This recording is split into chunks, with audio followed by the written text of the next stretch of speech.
17 رمضان المبارک سن 4 ہجری جمعہ کے دن حضور صلی اللہ علیہ وآلہ وسلم نے مجاہدین اسلام کو صفے باندھنے کا حکم دیا۔ آپ صلی اللہ علیہ وآلہ وسلم کے دست مبارک میں ایک چھری تھی اور آپ صحابہ اکرام کو یہ حکم کر رہے تھے کوئی شخص شور و گل نہ کر پائے اور نہ ہی شور مچائے۔ دو صحابی رسول حضرت ابو سلیمان اور حضرت ابو سہیل رضی اللہ تعالیٰ عنہ، یہ دونوں صحابی کہیں سے آ رہے تھے۔ راستے میں کفار نے ان دونوں کو روکا۔ دونوں بدر کے میدان میں محمد صلی اللہ علیہ وآلہ وسلم کی مدد کرنے کے لیے جا رہے تھے۔ ان دونوں نے انکار کیا اور جنگ میں نہ شریک ہونے کا عہد کیا۔ چنانچہ کفار نے ان دونوں کو چھوڑ دیا۔ جب یہ دونوں بارگاہ رسالت محمد رسول اللہ صلی اللہ علیہ وآلہ وسلم میں حاضر ہوئے اور اپنا واقعہ بیان کیا تو حضور صلی اللہ علیہ وآلہ وسلم نے ان دونوں کو لڑائی کی صفوں سے الگ کر دیا اور ارشاد فرمایا، ہم ہر حال میں عہد کی پابندی کریں گے اور ہم صرف خدا کے ہی مددگار ہیں۔ اب وہ وقت آ گیا کہ میدان بدر میں حق و باطل کی دونوں صفیں ایک دوسرے کے آمنے سامنے کھڑی ہیں اور قرآن اعلان کر رہا ہے، جو لوگ باہم لڑے ان میں تمہارے لیے عبرت کا نشان ہے۔ ایک خدا کی راہ میں لڑتا رہا اور دوسرا منکر خدا تھا۔ حضور صلی اللہ علیہ وآلہ وسلم مجاہدین اسلام کی صفے بندی سے فارغ ہو کر مجاہدین سے قرارداد کے مطابق اپنے اس مقام پر تشریف لے گئے جو مقام نبی کریم صلی اللہ علیہ وآلہ وسلم کی حفاظت کے لیے بنا رکھا تھا، کیونکہ کفار مکہ کا اصل ٹارگٹ تو نبی کریم صلی اللہ علیہ وآلہ وسلم کی ذات ہی تھی۔ وہ نبی کریم صلی اللہ علیہ وآلہ وسلم کو معاذ اللہ اس جنگ میں ہر حال میں قتل کرنا چاہتے تھے، لیکن اس موقع پر بھی آپ کے یادگار حضرت سیدنا ابو بکر صدیق اپنی تلوار میان سے نکال کر اس جونپرے کے باہر ڈٹے رہے اور حضرت سعد بن معاذ رضی اللہ تعالی عنہ بھی اپنے چند انصاریوں کے ساتھ اس جونپرے کے گرد پہرا دیتے رہے۔ اللہ کے نبی نے دعا کے لیے ہاتھ اٹھائے اور کہا، اے میرے رب، میں تیری ہمت اور توفیق کے مطابق اس میدان میں آ کر کھڑا ہو گیا اور تیرے ماننے والے جو چند ہیں وہ تیری بارگاہ میں کھڑے ہیں اور سجدہ ریز ہیں۔ آپ نے سجدے میں سر رکھ کر اس طرح دعا مانگی، یا الہی، یہ چند نفوس ہیں، اگر ہلاک ہو گئے تو قیامت تک روح زمین میں تیری عبادت کرنے والا کوئی باقی نہ رہے گا۔ یارغار حضرت ابو بکر صدیق رضی اللہ تعالی عنہ بھی نبی کریم صلی اللہ علیہ وآلہ وسلم کے اس مبارک منظر کو دیکھ رہے تھے۔ ابو بکر صدیق رضی اللہ تعالی عنہ نے دیکھا کہ نبی کریم صلی اللہ علیہ وآلہ وسلم پر رخ طاری ہو گئی ہے۔ انہوں نے اپنی چادر مبارک کو اٹھا کر آپ کے مقدس کندھے پر ڈال دیا اور آپ کے دست مبارک تھام کر عرض کی، اے اللہ کے حبیب، اب بس کیجئے، اللہ تعالیٰ آپ سے کیا ہوا وعدہ ضرور پورا فرمائے گا اور بے شک وہی ہماری مدد کرنے والا ہے۔ سیہزم الجمع ویولون الدبر، یا الہی کفار کو شکست دے دے۔ حضرت ابو بکر صدیق رضی اللہ تعالی عنہ کی زبان مبارک پر یہی آیت کریمہ جاری تھی۔ جنگ کی ابتدا اس طرح ہوئی، سب سے پہلے عامر بن الخدری جو اپنے مقتول بھائی عمرو بن الخدری کے خون کا بدلہ لینے کے لیے بے قرار تھے، جنگ کے لیے آگے بڑھا۔ اس کے مقابلے کے لیے حضرت عمر رضی اللہ تعالی عنہ کے غلام حضرت مہجہ رضی اللہ تعالی عنہ میدان میں نکلے اور لڑتے ہوئے شہادت سے سرفراز ہو گئے۔ پھر حضرت حارثہ بن سراقہ انصاری حوض سے پانی لے کے جا رہے تھے، ناگہاری میں ان کفار کا ایک تیر لگا اور وہ بھی شہید ہو گئے۔ حضور صلی اللہ علیہ وآلہ وسلم نے سارے کے سارے مجمع میں اعلان کر دیا اور ارشاد فرما دیا، مسلمانوں اس جنگ کی طرف نکلو جس کی چوڑائی آسمانوں اور زمین کے برابر ہے۔ حضرت عمیر انصاری بول اٹھے، یا رسول اللہ، کیا جنت کی چوڑائی زمین و آسمان کے برابر ہے؟ ارشاد فرمایا، ہاں۔ یہ سن کر حضرت عمیر نے کہا، واہ! آپ نے دریافت فرمایا، کیوں عمیر تم نے واہ کس لیے کی؟ عرض کیا، یا رسول اللہ صلی اللہ علیہ وآلہ وسلم، میں نے اس بات پر واہ لگائی کہ میں جنت میں داخل ہو جاؤں گا۔ آپ نے خوشخبری سنا دی اور ارشاد فرمایا، اے عمیر، بے شک تم جنتی ہو۔ حضرت عمیر رضی اللہ تعالی عنہ اسی وقت کھجوریں کھا رہے تھے۔ یہ بشارت سنی، مارے خوشی کے آپ نے کھجوریں نیچے پھینک دی اور ایک دم تلوار لے کر لشکر کفار کے اوپر ٹوٹ پڑے اور اپنی جان بازی کے ساتھ لڑتے ہوئے کئی کفار مکہ کو وافل جہنم کرتے ہوئے آپ شہید ہو گئے۔ کفار کا ایک سپہ سالار عتبہ اپنے سینے پر شتر مرغ کا پر لگائے ہوئے اپنے بھائی شیبہ بن ربیعہ اور اپنے بیٹے ویلد بن عتبہ کو ساتھ لے کر غصے میں بھرا ہوا اپنی صف سے آگے نکل کر مقابلے کی دعوت دینے لگا۔ اسلامی صفوں میں حضرت عوف، حضرت معاذ عبداللہ بن رواحہ رضی اللہ تعالی عنہ مقابلے کے لیے نکلے۔ عتبہ نے ان لوگوں کا نام و نسب پوچھا۔ جب معلوم ہوا یہ لوگ انصاری ہیں، ہمیں تم سے کوئی غرض نہیں، پھر عتبہ نے زور آواز سے پکار کر کہا، اے محمد صلی اللہ علیہ وآلہ وسلم، یہ لوگ ہمارے جوڑے کے نہیں ہیں، اشراف قریش کو ہم سے لڑنے کے لیے میدان میں بھیجیں۔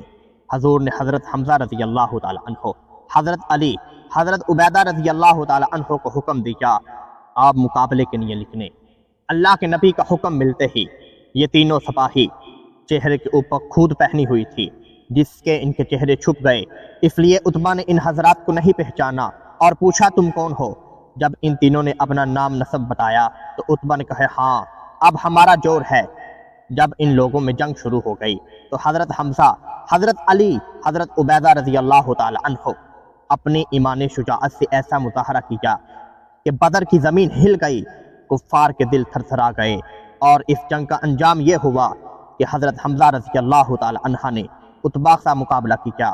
دونوں انتہائی بہادری کے ساتھ لڑتے رہے، مگر آخرکار حضرت حمزہ نے اپنی تلوار سے ایسا وار کیا کہ مار مار کر عتبہ کو زمین پر ڈھیر کر دیا۔ ولید نے حضرت علی سے جنگ کی، دونوں ایک دوسرے پر بر بر کر قاتلانہ حملہ کیا، خوب لڑے، لیکن اسداللہ کی یلغار ذوالفقار حیدری نے ولید کو مار گرایا اور ذلت کے ساتھ قتل کر دیا۔ پھر عتبہ کے بھائی شیبہ، حضرت عبیدہ رضی اللہ تعالی عنہ کو اس طرح زخمی کر دیا کہ وہ زخمیوں کی تاب نہ لا سکے اور زمین پر بیٹھ گئے۔ یہ منظر دیکھ کر حضرت علی جپٹے اور آگے بڑھ کر شیبہ کو قتل کر دیا۔ حضرت عبیدہ کو اپنے کاندھے پر اٹھا کر بارگاہ رسالت میں لائے، ان کی پنڈلی ٹوٹ چکی تھی اور حضرت عبیدہ رضی اللہ تعالی عنہ کافی شدید اور زخمی تھے۔ اس حالت میں عرض کیا یا رسول اللہ، کیا میں شہادت سے محروم رہا؟ تو اللہ کے نبی نے فرمایا ہرگز نہیں، بلکہ تم شہادت سے سرفراز ہو گئے۔ حضرت عبیدہ رضی اللہ تعالی عنہ نے کہا یا رسول اللہ، آج اگر میرے چاچا ابو طالب زندہ ہوتے تو وہ مان لیتے کہ ان کے اشعار کا مصادق پورا ہو گیا۔ اس کے بعد حضرت سعد بن العاص کا بیٹا عبیدہ سر سے پاؤں تک لوہے کے لباس اور ہتھیاروں کے ساتھ چھپا ہوا صف سے باہر نکلا اور یہ کہہ کر اسلامی لشکر کو للکارنے لگا، ہے کوئی نوجوان جو میرے مقابلے میں نکلے؟ اس کے غرور و للکار سن کر حضور کے پھپھے زاد بھائی حضرت زبیر بن العوام رضی اللہ تعالی عنہ جوش سے بھرے ہوئے اپنی برشی لے کر مقابلے کے لیے نکلے، مگر یہ دیکھ کر اس کافر نے اپنے سارے کے سارے جسم کے اوپر لوہے کا لباس پہنا ہوا تھا، صرف اس کی دو آنکھیں نظر آ رہی تھیں۔ حضرت زبیر رضی اللہ تعالی عنہ نے تاک کر اس کی آنکھ میں ایک زوردار برچی ماری اور وہ زمین پر گرا اور مر گیا۔ برچی اس کی آنکھ کو چیرتے ہوئے کھوپڑی کی ہڈی میں چھر گئی۔ حضرت زبیر نے اس کی لاش پر پاؤں رکھ کر پوری طاقت سے برچی کو کھینچا اور مشکل سے برچی نکلی۔ جب صحابی رسول حضرت زبیر بن العوام نے اس برچی کو نکالا تو اس کا سر خم ہو گیا۔ یہ برچی تاریخ اسلام میں یادگار بن کر برسوں تک نبی کریم صلی اللہ علیہ وآلہ وسلم کے پاس رہی۔ حضور صلی اللہ علیہ وآلہ وسلم نے حضرت زبیر رضی اللہ تعالی عنہ سے یہ برچی طلب فرمائی اور اس کو ہمیشہ اپنے پاس رکھا۔ پھر حضور کے بعد چاروں خلیفہ راشدین کے پاس رہی۔ حضرت عبداللہ بن رحمان رضی اللہ تعالی عنہ کا بیان ہے، میں ساکھ میں کھڑا تھا، میرے دائیں بائیں دو نو عمر لڑکے کھڑے تھے۔ ایک نے چپکے سے کہا چاچا جان کیا آپ ابو جہل کو پہچانتے ہیں؟ میں نے ان سے کہا کیوں بھتیجے، تم کو ابو جہل سے کیا کام ہے؟ اس نے کہا چاچا جان میں نے خدا سے عہد کیا ہے کہ میں ابو جہل کو اپنے ہاتھوں سے قتل کروں گا، یا تو ہم ابو جہل کے ساتھ لڑتے ہوئے خود شہید ہو جائیں گے یا ابو جہل کو شہید کر دیں گے، کیونکہ وہ اللہ کے رسول کا بہت بڑا دشمن ہے۔ حضرت عبد الرحمن کہتے ہیں کہ حیرت سے ان نوجوانوں کا منہ تاک رہا تھا۔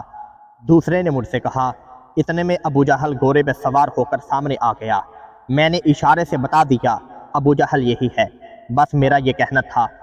دونوں ابو جہل جو کفار اور اسلام کا سب سے بڑا دشمن تھا۔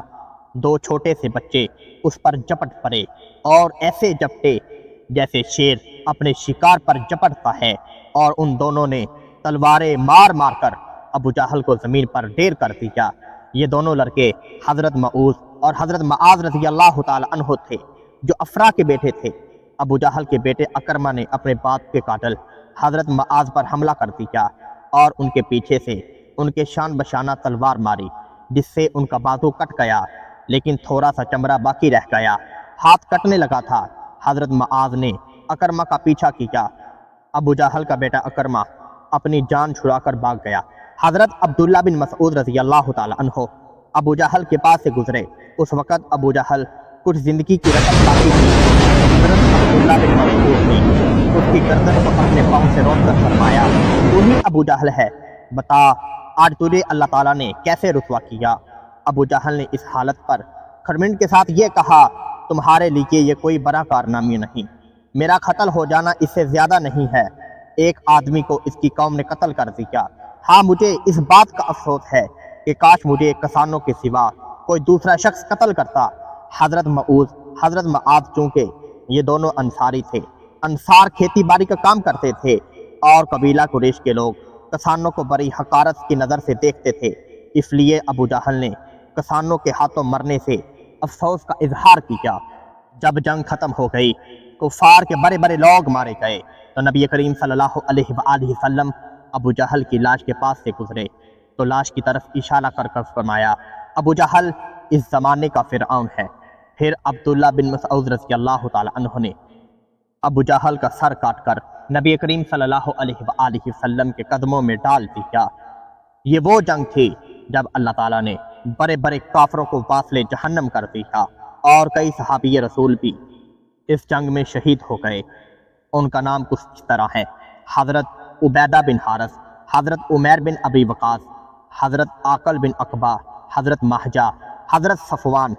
کل 14 صحابہ کرام رضی اللہ تعالی عنہ شہادت کے رتبے پر فائز ہوئے، اور کئی کافر جن میں بڑے بڑے نام جہل، ابو الخنجری، زعمہ عام بن حشام، امیہ بن حلف بن حجاج، عقبہ بن حضر، مسلمانوں نے بڑے بڑے قاتلوں کے برجوں کو الٹا دیا، اور اللہ تعالیٰ نے اس طرح اسلام کو فتح دی۔ بے شک وہ ایک فتح عطا کرنے والا ہے۔ آپ کو یہ ہماری ویڈیو کیسی لگی؟ کمنٹ میں اپنی محبت کا اظہار اللہ اکبر لکھ کر ضرور دیجیے گا۔